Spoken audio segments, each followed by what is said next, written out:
Yeah, grey squirrels were first introduced around the late 1800s point. And then since then, they've really kind of gone on and colonised a lot of England and Wales and done a lot of damage to the red squirrel population, but also to a lot of the trees and the flora and fauna that's in our woodlands. So yeah, they're a big old rodent that can do a lot of damage, and in all intent and purposes they shouldn't be here. So there is a balance that we have to strike. And like we said, yeah, they do a lot of damage in our homes as well. So the grey squirrel, male and female, they're both pretty much the same weight and the same size. They can go to about 500 grams. So in many cases, that's double the size of a large rat. And with the body and the tail, you're looking at nearly half a metre in length. So these are, at the egg, like I've said, they're a big rodent, and because of the rodent, they're always gnawing. They use their teeth to gnaw to get shelter, to access their food. So that potential is always there within our home to damage it. And we look at that from a couple of points of view, really. The structural damage to beams and then the electrical damage as well. So, and it's probably worth saying at this point, like, squirrel nests, they want to be high up.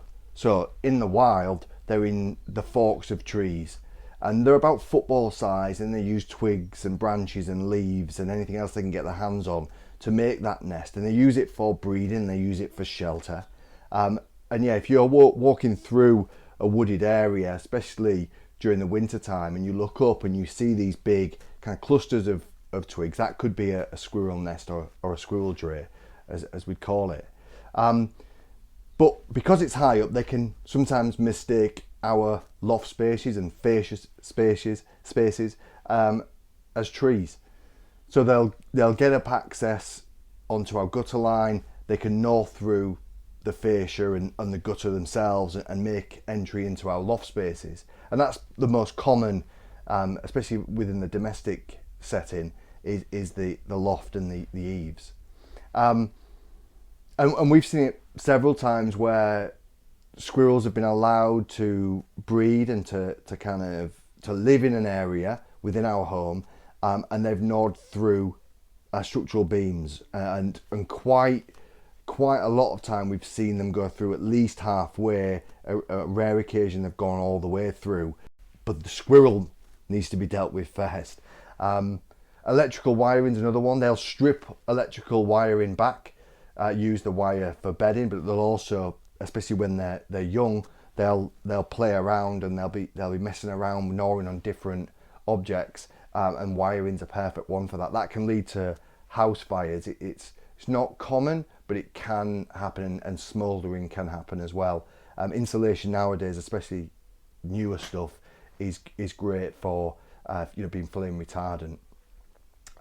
But in older properties, especially if there's dry timbers, it can lead to more of a sustained fire.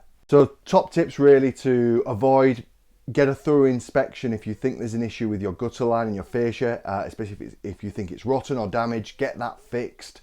And if you do hear noises in the loft, get someone to come out and inspect, a professional pest control company to come out and inspect.